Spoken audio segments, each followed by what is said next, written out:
اعوذ باللہ من الشیطان الرجیم بسم اللہ الرحمن الرحیم اللہم صلی علی محمد وآل محمد۔ دوستوں، پروگرام ہے کام کی بات اور میں ہوں سید شاہد حسین میسم نہروی۔ آج ہم قرآن مجید کے تیسرے پارے کو شروع کرنا جا رہے ہیں اور اس پارے کی بھی چنندہ آیات کو آپ کے سامنے پیش کریں گے۔ یہ پارہ شروع ہوتا ہے بڑی مشہور آیت سے کہ جسے اس طرح پڑھا جاتا ہے تلک الرسل فضلنا بعضهم علی بعض، ہم نے ان رسولوں میں سے کچھ کو کچھ پر فضیلت یا برتری دی ہے۔ شاید آپ اس پر یہ پوچھیں کہ برتری کیوں؟ دیکھیے، اللہ نے اس کائنات کا ایک نظام رکھا ہے، ہر چیز میں درجے رکھے ہیں۔ مثلاً رنگ میں درجے رکھیں، کوئی رنگ ہلکا ہے، کوئی اس سے زیادہ گاڑھا شیڈ ہے، کوئی بالکل گاڑھا شیڈ ہے، یا مزے میں مثلاً ہلکا میٹھا، تھوڑا میٹھا یا پھر بہت میٹھا۔ اسی طرح سے ایمان کے درجے ہیں، اسی طرح سے تقویٰ کے درجے ہیں، ہر چیز کے درجے بنائے، اسے فلسفے میں تشکیک کہتے ہیں۔ تو اللہ نے انبیاء کے درمیان، رسولوں کے درمیان بھی درجے رکھے ہیں۔ دوسری بات یہ کہ اس سورے کی 254 نمبر آیت بھی میں آپ کے سامنے پڑھنا چاہتا ہوں، اور وہ آیت چونکہ آج کل سے ریلیٹڈ ہے اس لیے میں ضرور پڑھوں گا۔ یا ایھا الذین آمنوا انفقوا مما رزقناکم من قبل ان یأتی یوم لا بیع فیہ ولا خلۃ ولا شفاعۃ والکافرون ھم الظالمون۔ اے ایمان والوں، تم لوگ خرچ کرو اللہ کی راہ میں، دو اس رزق میں سے کہ جو ہم نے تمہیں عطا کیا، اس سے پہلے کہ وہ دن آ پہنچے کہ جس میں نہ تو کوئی تجارت ہوگی، نہ کوئی رشتہ داری چلے گی، نہ کوئی سفارش چلے گی، نہ کوئی دوستی چلے گی۔ یہ موقع ہے کہ اس وقت انسان ڈونیٹ کرے۔ تو میں آپ سب سے بھی کہتا ہوں، خود اپنے سے بھی کہتا ہوں کہ ہمیں بڑھ چڑھ کے ڈونیٹ کرنا چاہیے۔ بقرہ کی آیت نمبر 256 اگلی آیت ہے۔ دین کے معاملے میں کوئی زور زبردستی نہیں، لا اکراہ فی الدین، کیونکہ صحیح راہ غلط راہ سے بالکل الگ اور واضح ہو چکی ہے۔ ہو سکتا ہے آپ یہاں پر سوال کریں کہ دین میں تو بہت ہی زبردستی ہے، آپ کہتے ہیں نماز واجب ہے، روزہ واجب ہے، واجب کا مطلب ہی زبردستی ہوتی ہے، تو پھر زبردستی، اور اس طرف قرآن کہہ رہا ہے کوئی زبردستی نہیں۔ تو جواب یہ ہے کہ دراصل دو اسٹیجز ہوتی ہیں، دو مرحلے ہوتے ہیں۔ دین کو چنتے وقت کوئی زبردستی نہیں ہے، یعنی آپ چاہے اسلام کو چنیں، چاہے کرسچینٹی کو، چاہے کسی اور دین کو، لیکن جب آپ ایک بار چن لیتے ہیں اور دین کے، اسلام کے دائرے میں آ جاتے ہیں تو پھر کمپلشن ہے، ایسا نہیں کہ پھر کمپلشن نہیں پایا جاتا ہو۔ اور یہ اور بھی بہت ساری مثالوں سے بات ثابت کی جا سکتی ہے۔ ایک بچہ جب اس کا ایڈمیشن آپ کرانا چاہتے ہیں تو چاہے جس اسکول میں کرا دیجئے، لیکن جب ایڈمیشن ایک بار ہو گیا تو اس کو اس اسکول کے تمام قانون کو فالو کرنا پڑتا ہے۔ بقرہ کی آیت نمبر 257، خدا چاہے تو انسان کو 100 سال تک مردہ رکھنے کے بعد دوبارہ زندہ کر دے، جیسا کہ اس نے حضرت عزیر نامی پیغمبر کے ساتھ کیا تھا کہ انہیں 100 سال کے بعد دوبارہ زندہ کیا تھا۔ اور خدا چاہے تو کھانا 100 سال تک نہ سڑے، جناب عزیر کا کھانا ان کے بغل میں رکھا رہا اور وہ 100 سال تک نہیں سڑا، جناب عزیر مر کے 100 سال بعد زندہ ہو گئے۔ یہ اصل میں بقرہ کا سیکشن 18 ہے کہ جس میں مردے کو زندہ کرنے کے بارے میں دو تین آیتیں لگاتار ہیں، 257 سے 260 تک۔ اس میں اگلا قصہ 260 میں جناب ابراہیم کا ہے کہ جب وہ ایک سمندر کے کنارے سے گزر رہے تھے، وہاں پر ایک لاش پڑی تھی، لاش کو جو ہے وہ پانی کے جانور کھا رہے تھے اور آدھی جو خشکی پر اس کا حصہ تھا خشکی کے جانور کھا رہے تھے۔ جناب ابراہیم نے پوچھا تھا کہ یا اللہ تو انہیں کیسے زندہ کرے گا، اور پھر وہ پورا واقعہ کہ اللہ نے کہا کہ تم 4 پرندوں کو پکڑو اور پھر ان کا قیمہ بناؤ، پھر انہیں الگ الگ پہاڑوں پر ڈال دو، پھر دیکھو آواز دو، وہ سارے پرندے اڑ کر کے آ جائیں گے۔ ابراہیم نے ایسے ہی کیا اور پرندے اڑ کر آ گئے۔ تو جس طرح سے ابراہیم کی ایک آواز پر مردہ زندہ ہو سکتا ہے، اسی طرح سے اللہ روز قیامت لوگوں کو زندہ کرے گا۔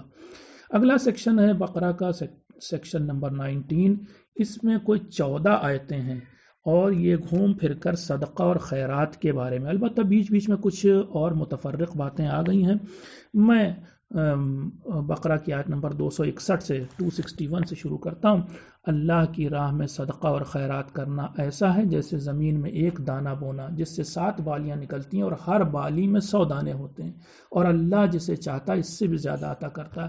یعنی یہ کہ کل ملا کر کے چیریٹی سے اگر آپ 1 روپیہ دیں گے، اللہ اسے 700 روپے بنا دے گا یا پھر اس سے بھی زیادہ بنا دے گا۔ آیت یہی کہہ رہی ہے۔ بقرہ کی آیت نمبر 263، اس میں یہ کہا جا رہا ہے کہ اگر آپ صدقہ نہیں دے سکتے تو نرمی کے ساتھ بات کرنا اس صدقے سے بہتر ہے جس کے بعد احسان جتایا جائے۔ اگر آپ صدقہ نہیں دے سکتے یا نہیں دینا چاہتے تو کم سے کم نرمی سے بات کیجئے، اس صدقے سے بہتر ہے جس کے بعد احسان جتایا جائے۔ بقرہ کی آیت نمبر 264، اے مومنو اپنے صدقے اور خیرات کو احسان جتا کر یا دل دکھا کر اس انسان کی طرح برباد نہ کرو جو صرف دکھاوے کے لیے اپنا مال بانٹتا ہے۔ بقرہ کی آیت نمبر 267، اے مومنو اللہ کی راہ میں اپنی پاک کمائیوں میں سے اور ان اچھی چیزوں میں سے بانٹا کرو جو اللہ نے تمہارے لیے زمین سے اگائی ہیں۔ پہلی چیز کمائی میں سے اور اچھی چیزوں میں سے بانٹنا ہے، اور تم ایسے پست اور بیکار مال کو مت بانٹا کرو جو اگر تمہیں دیا جائے تو تم لیتے ہوئے بڑی کراہیت محسوس کرو گے۔ ہم جب لوگوں سے کہتے ہیں کہ صاحب مثلا سیریا میں، عراق میں یا کہیں اور پر ہندوستان میں بچوں کو، غریبوں کو کپڑوں کی ضرورت ہے تو پھٹے سٹے گندے سندے کپڑے لوگ پہنچا دیتے ہیں۔ دراصل ہمیں وہ چیز بانٹنی چاہیے کہ جو ہم خود لینا پسند کریں۔ واقعاً یہ بہت جگرے کا بھی کام ہے، اللہ ہم سب کو اس کی توفیق دے۔ بقرہ آیت نمبر 268، شیطان لوگوں کو ڈراتا ہے کہ کہیں وہ غریبی کا شکار نہ ہو جائیں، جس کے نتیجے میں وہ صدقہ و خیرات نہیں کر پاتے۔ اکثر جب ہم صدقہ و خیرات کرنے لگتے ہیں تو یہ خیال دل میں آتا ہے کہ کل ہم ہی کو اس کی ضرورت نہ پڑ جائے، کل یہ پیسہ ہمیں نہ چاہیے ہو۔ تو یہ دراصل شیطانی خیال ہے۔ دو چیز سے شیطان انسان کو ڈراتا ہے یا دو چیز کا وعدہ کرتا ہے۔ ایک تو یہی کہ کہیں غریب نہ ہو جائیں، دوسرا اسی آیت میں آیا کہ شیطان انسانوں سے کہتا ہے کہ تم بے حیائی کیا کرو۔ یہ جتنی بھی بے حیائی کے کام ہیں یہ سب شیطانی کام ہے۔ اس کے برعکس اسی آیت میں اللہ تعالیٰ کیا کرتا ہے؟ اللہ لوگوں سے وعدہ کرتا ہے کہ وہ انہیں معاف کر دے گا اور ان پر کرم کرے گا۔ دو چیز، ایک تو کرم کرے گا، دوسرے انہیں معاف کر دے گا۔ اسی 268 میں آیا کہ اللہ جسے چاہتا ہے بس اسی کو حکمت یعنی گہری سوجھ بوجھ عطا کرتا ہے، اور جسے حکمت ملی سمجھو اسے بہت بڑی بھلائی مل گئی۔ جس انسان کو وزڈم یا حکمت ملی، گہری سوجھ بوجھ ملی، سمجھیے کہ وہ بہت بڑی چیز پا گیا۔ پھر بقرہ کی آیت نمبر 271، اس میں کہا جا رہا ہے اے مومنو اگر تم سب کے سامنے صدقہ خیرات کرو گے تو وہ بھی اچھا ہے، کیونکہ اس سے دوسروں کو سیکھ ملے گی، لیکن اگر تم اسے دوسروں سے چھپا کر فقیروں کو دو گے تو یہ بھی اچھا اور بہتر کام ہوگا۔ دیکھیے کبھی کبھی ہمیں چیریٹی دکھا کر کرنی چاہیے تاکہ دوسرے لوگ موٹیویٹ ہوں۔ اس وقت مثلا بہت ضرورت ہے کہ جب تمام دنیا میں یہ کورونا کی بیماری پھیلی ہوئی ہے اور بہت ڈونیشنز کی ضرورت ہے، تو ہمیں جو لوگ بڑے بڑے خاص طور سے ڈونیشن دے رہے ہیں انہیں دکھا کر کے دینا چاہیے تاکہ دوسرے لوگ موٹیویٹ ہوں۔ اس کا برعکس میں نے ابھی کل پرسوں کی نیوز میں دیکھا کہ اتنا بڑا کرکٹر ہے دھونی، اس نے 1 لاکھ روپیہ دیا ہے صرف اور صرف، جبکہ اس کی 11 ملین ڈالر ورتھ ہے، اس میں سے 1 لاکھ روپیہ اس نے غریبوں اور محتاجوں اور ضرورت مندوں کے لیے دیا ہے۔ اب اس سے کیا لوگ موٹیویٹ ہوں گے؟ ہرگز نہیں ہوں گے۔ اسے زیادہ دینا چاہیے تھا اور دکھا کے دینا چاہیے ایسے موقع پر۔ کبھی کبھی ہمیں چھپا کر کے بھی دینا چاہیے۔ بقرہ کی آیت نمبر 271، چھپا کر صدقہ اور خیرات کرنے سے اللہ انسان کے گناہوں کو چھپا دیتا ہے۔ اگر آپ چھپا کے صدقہ دیں گے تو اللہ آپ کے گناہوں کو چھپا دے گا۔ بقرہ کی آیت نمبر 272، لوگوں کو سیدھے راستے پر لگا دینا حضرت محمد کی ذمہ داری نہیں ہے، بلکہ ان کا کام تو صرف اور صرف سچے پیغام کو پہنچا دینا ہے۔ یہ بات قرآن مجید میں 10-20 جگہوں پر دہرائی گئی ہے کہ پیغمبر کا کام ہدایت کرنا یا سیدھے راستے پر لگانا نہیں، بلکہ ان کا کام صرف اور صرف پیغام کا پہنچانا۔ یہی ایک عالم دین کا بھی کام ہوتا ہے۔ بقرہ 273، صدقہ اور خیرات کے حقدار تو وہ ضرورت مند لوگ ہیں جو اپنی عزت کی خاطر لوگوں سے مانگتے نہیں حالانکہ وہ واقعاً محتاج ہوتے ہیں۔ ایسے لوگوں کو بے خبر لوگ مالدار سمجھتے ہیں مگر اصل میں وہ مالدار نہیں ہوتے۔ یہ ایسے خوددار لوگ تاریخ میں ماضی کے زمانے میں بہت پائے جاتے تھے اور آج بھی شاید پائے جاتے ہوں کہ جو کسی کے سامنے ہاتھ نہیں پھیلاتے جبکہ وہ ضرورت مند ہوتے ہیں۔ بقرہ 274، جو لوگ اپنے مال کو رات دن چھپا کر یا دکھا کر بانٹتے ہیں اللہ نے ان کے لیے خاص انعام رکھا ہے اور قیامت کے دن انہیں کسی بات کا غم نہیں ہوگا۔ یہ آیات تھی سیکشن 19 کی۔ اگلا سیکشن ہے سیکشن 20۔ اس میں بھی کوئی دو بس آیتیں ہیں 275 اور 276 جو سود یعنی انٹرسٹ یا بیاج کے بارے میں ہے۔ اللہ 275 میں کہا جا رہا ہے اللہ نے تجارت کو حلال قرار دیا ہے اور سود کو حرام قرار دیا ہے۔ پھر 276 میں کہا گیا کہ اللہ سود کو مٹاتا ہے، اس کے اثر کو میں کوئی برکت نہیں رکھتا، اور صدقہ اور خیرات کو بڑھاتا ہے۔ بقرہ 282 اسلامی حساب سے قرض کو لکھنا ضروری ہے، اور جسے لکھنا پڑھنا آتا ہو وہ قرض کی تفصیل لکھنے سے منع نہیں کر سکتا۔ پہلی بات تو یہ کہ جب قرض لیا جا رہا ہے تو اسلام کہتا ہے کہ قرض کو لکھا جائے۔